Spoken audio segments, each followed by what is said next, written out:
Hi, everyone. So, following on from our initial conversation regarding mental health, we've prepped some more questions that we're going to answer. So, I think, first of all, this is like genuinely what I want to know as well. Do you think your views on mental health has changed in the past 5 years? If so, how? So 5 years, where was that taking us back to 2016? Yeah, so I was only 17 years old. Yeah. I think it was about to reveal our real age. It's more. It's become more positive. I don't think it's been a thing where. I think I've been more aware of my mental health and how important it is, and how important it is to maintain a healthy sort of lifestyle, mentally, physically, and always prioritizing it and doing what is best for me in that capacity. I think where sometimes it's in the background, it's over the last 5 years, it's like, okay, I really understand it now. And it's like, okay, I know what my triggers are. I know what I need to do to ensure that I am always maintaining a healthy balance within myself. No, yeah, definitely. I feel that as well. Whereas before in the past, I might have subconsciously, not acknowledged my mental health. I feel like now I definitely have been acknowledging my mental health. And it's something that I'm no longer ashamed to do. Whereas in the past, like I said, I would have probably subconsciously just ignored them, being like, no, due to that stigma. But now it's definitely something that, like you said, I'm prioritizing. And it's something that I'm definitely aware of now, not just with me, but just with others around me as well. Yeah, I would agree. I'm realizing now that I definitely didn't have coping mechanisms 5 years ago. I think that I am a big party animal, as we all know, and that I used before as a coping mechanism. Not that I still don't enjoy a party, because I do, but that was definitely a distraction for me 5 years ago. You know, if you're having a bad time, you go out, you forget about it. And now I actually enjoy self-care, going to bed early, putting on a face mask, watching Netflix, actually winding down and maybe focusing or dealing with how I'm feeling, rather than masking it by trying to have fun all the time, or what is deemed to be fun.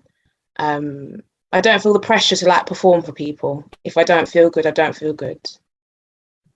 Yeah, I agree. I feel like in the past 5 years, I've learned more about what my triggers are with my mental health. So I feel like now I'm in a much better place to know how I feel and kind of be more in tune with myself in a way that I don't really think that I was back then. I think that's really important, knowing your triggers. How do you feel now, though, when you struggle? Because personally, when I struggle, sometimes it can evoke a feeling of being I'm annoyed with myself. Mm.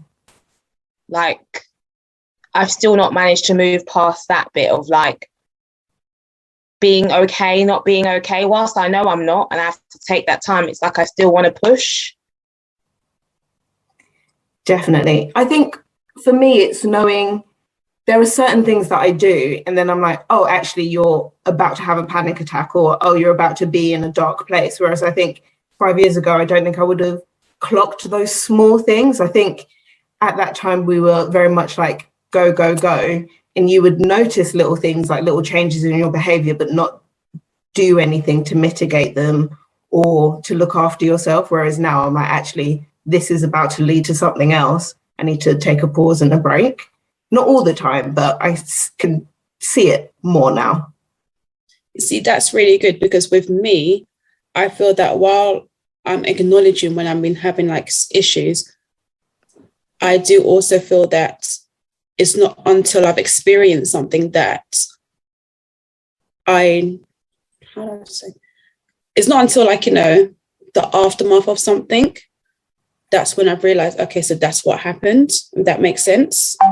I don't the way you are able to notice things before you get to that place. I would have already gotten to that place. And then like after that, that's when I would have realized, okay, that's what's happened. So that's something that I feel like I need to work on as well. Figuring out like, you know, what my triggers are before I actually get to that place rather than after. So how often have you felt satisfied with yourself over the last 3 months?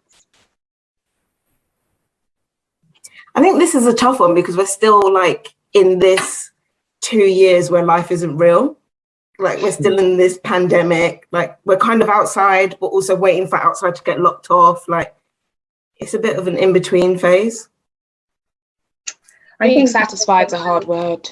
What I looked into, or something I thought about recently, is about celebrating your small wins. I think a lot of the time people feel that they need to hit a major landmark milestone, and it's like, yes, I've achieved this big thing, and those are the only things worth sharing and celebrating, where, you know, you have your own small personal goals. Some people's goals are just to get out of bed in the morning, and they've achieved that, and they might think, oh, that's not worth posting on social media for or anything like that, but it's a big achievement for yourself. Like, you know, clap for yourself. And I think that mentality is sometimes lost, especially in these last 2 years, like you're saying, where it's a big adjustment period. So clap for adjusting. I think we should feel satisfied and feel and embracing that sort of behavior that, yeah, I did this today. Like even me personally, I feel like I ticked off 2 things off my to-do list today, and they're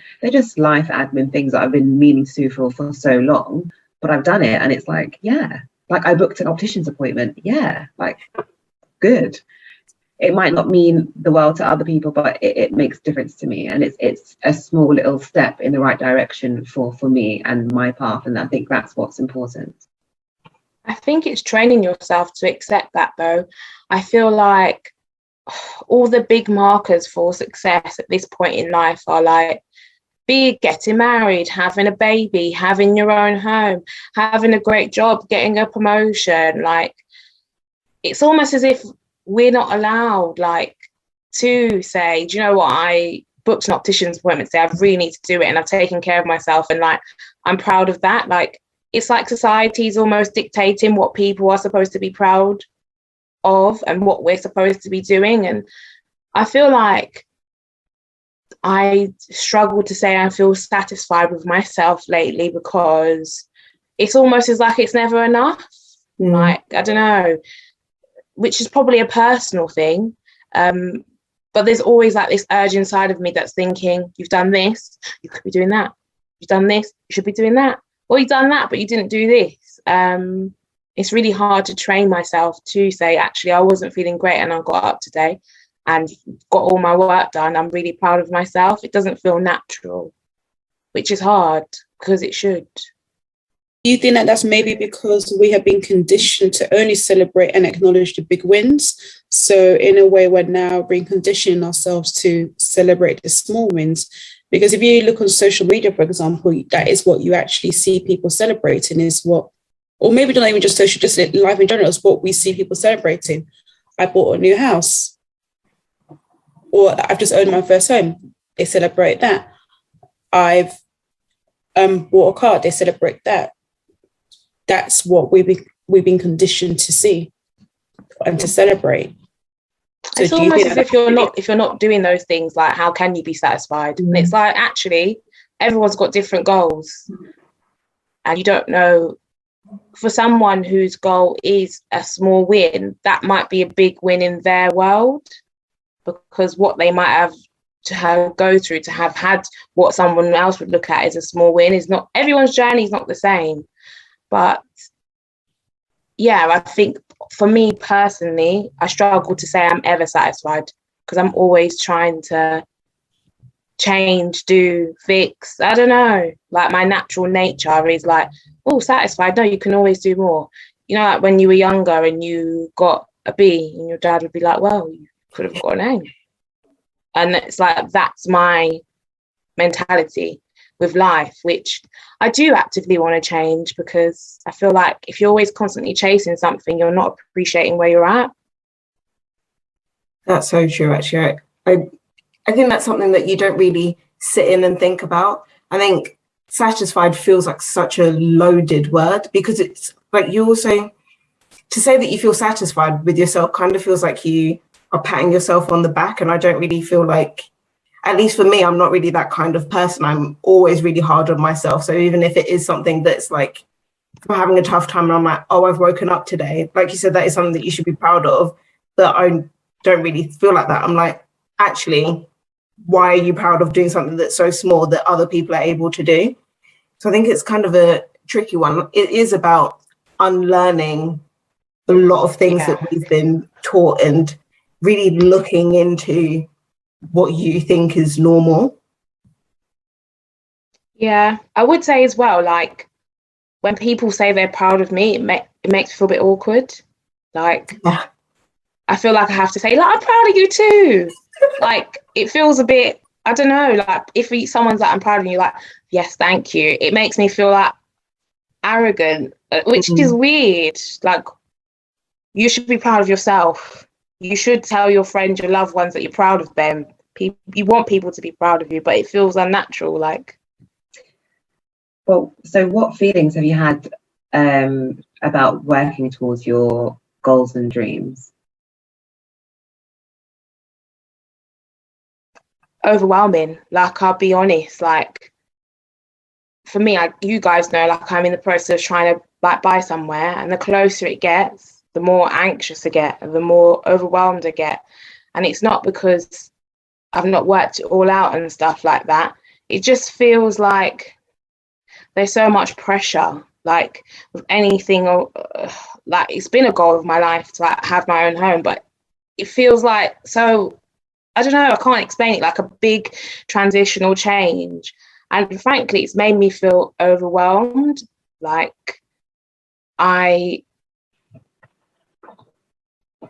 responsibility of that change has made me feel overwhelmed. It's weird because you're happy, but you're like, oh, this is hard as well. And it's difficult. Like, growth is not easy. Not at all. I think I wish I knew that before, because you don't know that until you're in it. Like you said, this, like, buying the house is overwhelming. You don't know that. No one has prepared you for that. It's kind of like, buy a house, do this, do that, like, get the career, get the job, get the money, get the house, and then all of the things that come after that. But no one tells you, while you're doing these things, you're going to feel like shit, or your anxiety is going to be in the trash. It's like, sometimes mental health is a big conversation, but no one really tells you the minutiae of it. Like, actually, you're really going to feel like this for a while. Sometimes the things that should feel good actually still feel a bit scary as well. And that's the acceptance. Like, something that's great for you, having a child, getting married, having a home, changing job, getting a new job, they feel scary, they feel overwhelming, they are good for you, but they do come with those sort of negative emotions as well. Yeah, I agree, especially like with me, like when I was pregnant, it's like, obviously they tell you, okay, you need to prepare for your birth, for the birth, yada, yada, yada, but no one actually talks about, like, they talk about, okay, what's your birthing plan going to be? But no one actually talks about the aftermath of having a baby. No one talks about how your hormones change, the way you, like, you know, your body's gotten accustomed to carrying a child for like 9 months. All of a sudden, that baby is out of you, and it's like, you kind of like, your body just feels weird and a bit empty. Like, no one talks about the healing process of having a child as well, or talks about how your birthing plan might not go to plan. They don't talk about stuff like that. They don't talk about postpartum depression enough. And I feel that that's something that they need to acknowledge, because people don't really talk about it the way they should. I feel that is something that when you're at your midwife appointment, or when you're at your doctor's appointment, those are the things that they should be talking to you about what they do. It's as if they're so focused, okay, on you giving birth, which obviously is very important, that they don't prepare you for what actually comes with giving birth. They don't prepare you for the aftermath. And it really is a big shock to the system. I struggled a lot with that part, like, you know, my body changing and just my body healing as well, because even though your body is healing physically, it's also healing mentally as well. And that's something that you have to adjust to as well. Like the first week, I remember I couldn't carry my child. They don't talk about stuff like that. That was a big struggle. Like I had literally sleeping up for like a month and a half. No one talks to you about those sort of things. And I just feel like it's just something that needs to be discussed more. But things like that, and like you said, Nay, buying a house, do you think if people had told you these things before, would you still have gone through with it? Because that's something I think about a lot. Like if you were prepared for this stuff, can you ever be truly prepared, really? I would have done, but I wouldn't have felt like I feel like when I turned 30, I felt like I really want to get my own home. Like at this stage, I should be in my own home. And I don't have that energy now. I feel like you buy your own home when you're ready to, because it's actually very hard, very serious, very long-winded. And you have to have all these boxes ticked. Whereas a few years ago, I would have felt like a rush or push to do it.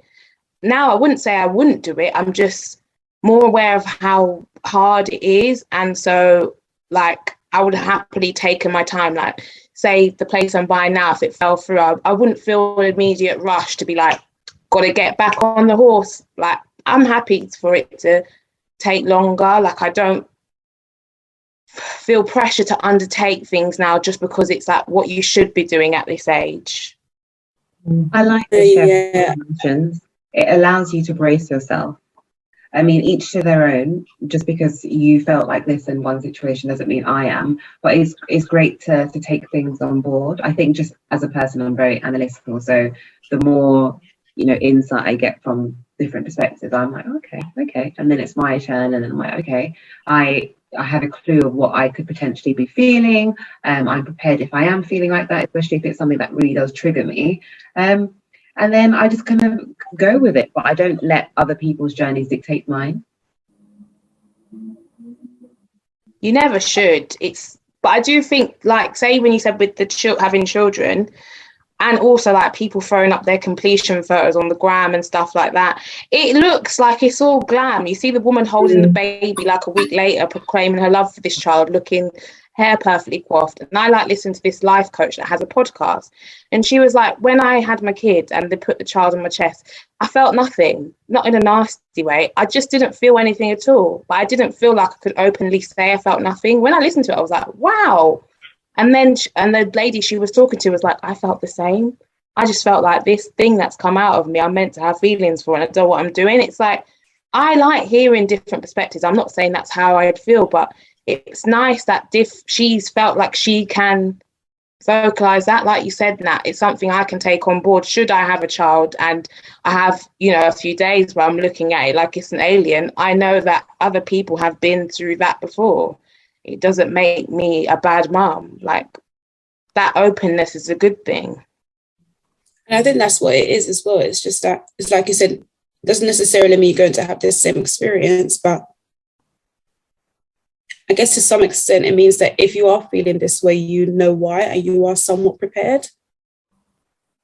And I feel like that's what I wish that I had been told. Like, I feel like they prepared me more. They told me, well, there's going to be days where you're feeling like this, or, it's going to take a while for your body to adjust. Whereas like, I didn't have any of that information. So I literally felt like an alien. Culturally though, did you feel like you had to be like, I've got this together, like it's nothing? And I don't think it was that. I think it was just more that I was just confused. I just didn't understand what was going on.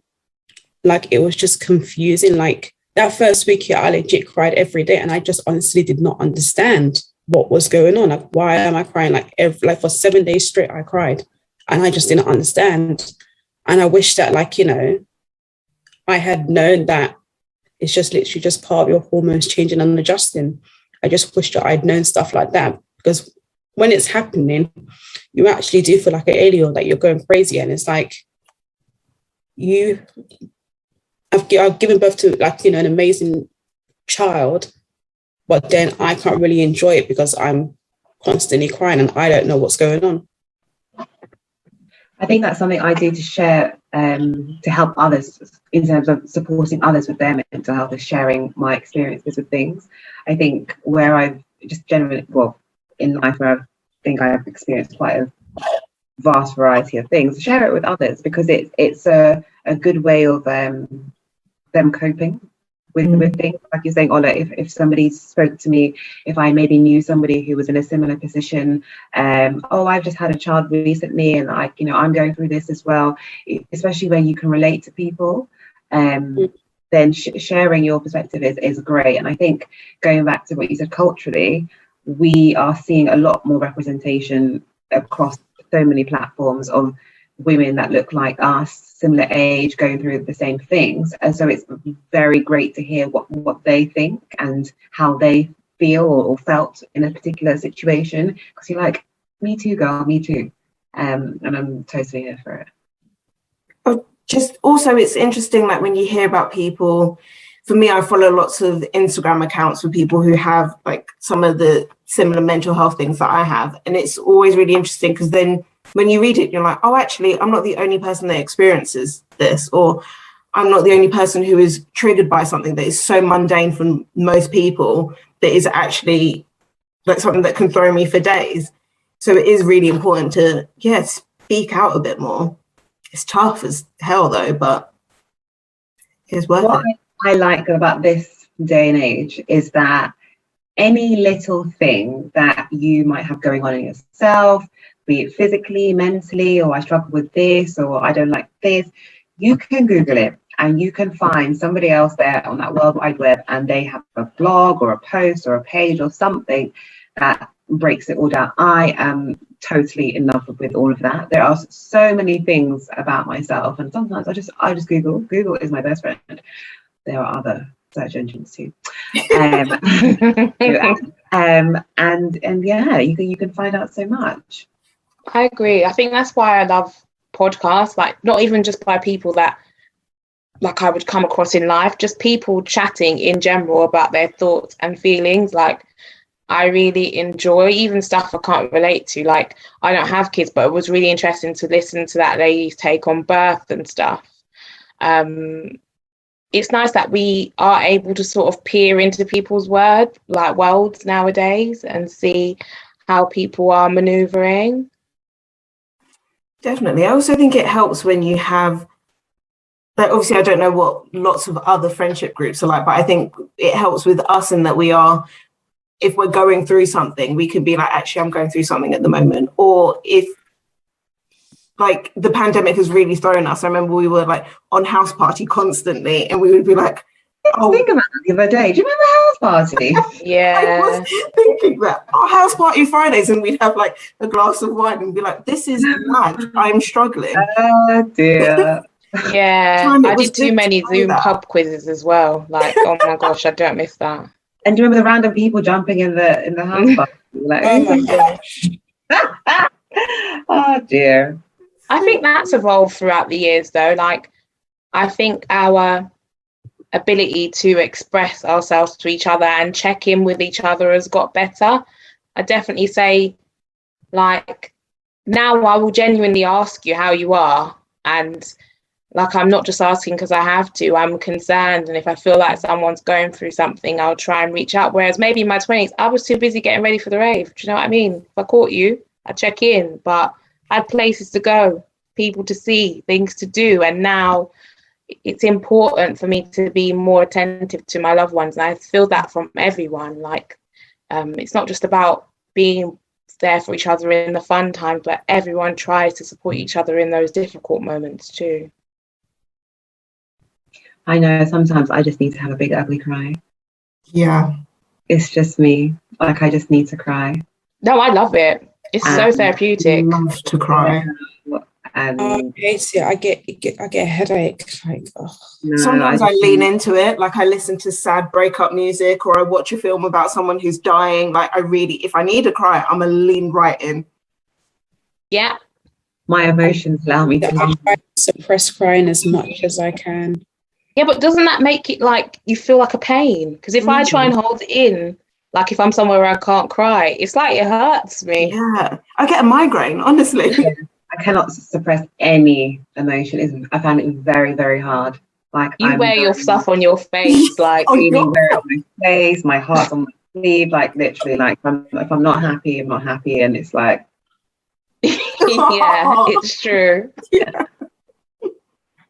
But you're also very good with guessing that with others. I think with a lot of people, they can ask me how I am and I don't have to tell them. But with you, you're like, no, but how are you really? And then you feel like, oh well, actually, I don't know. I'm not feeling good.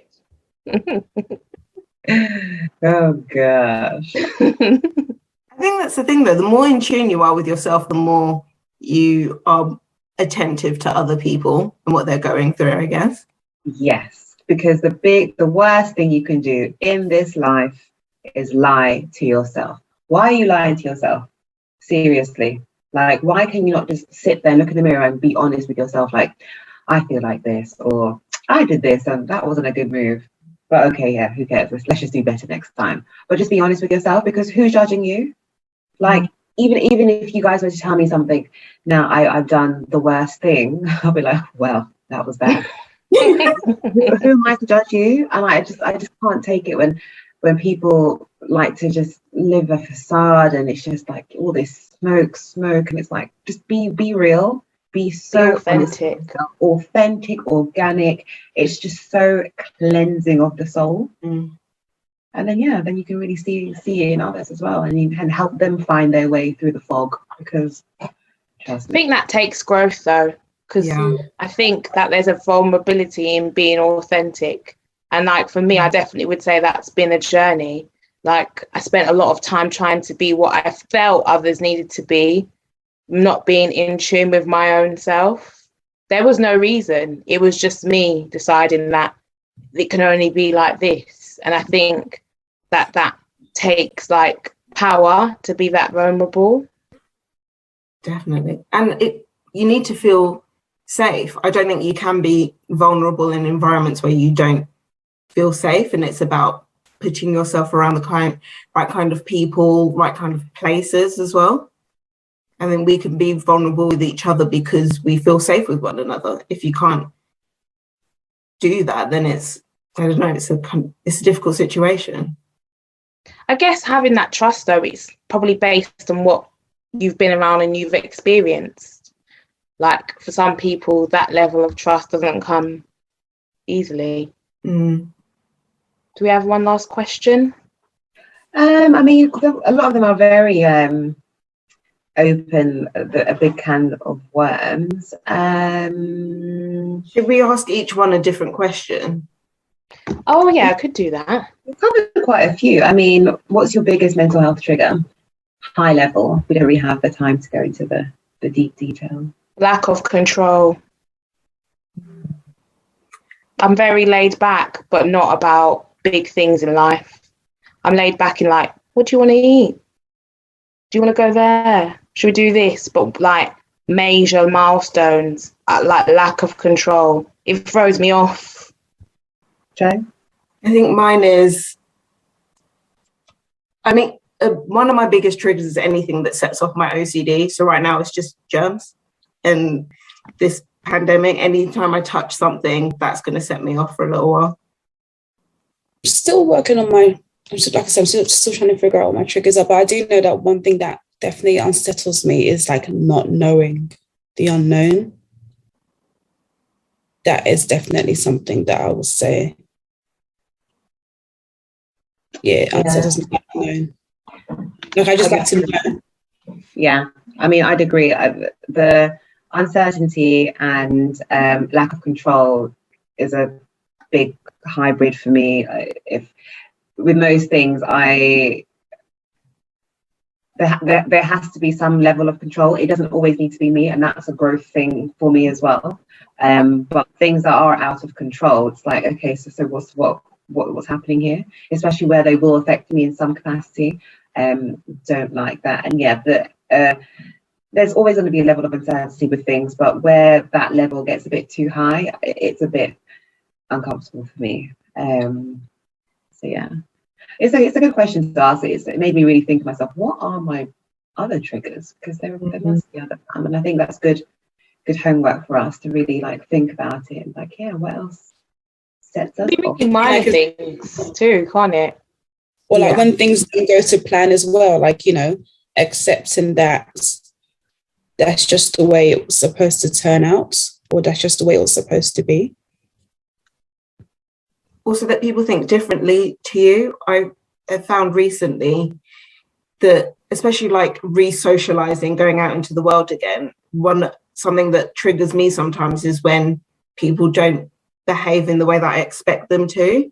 And I think that's a big thing, is that everyone is their own individual person. People are going to act and react differently. Like where we've like sat in time side for a period of time, re-socializing with some people was like, whoa, this is what you were like before. It's very eye-opening, but yeah, I think that's the end of our time today. It's definitely been insightful. I've enjoyed this. Yeah, it's been good.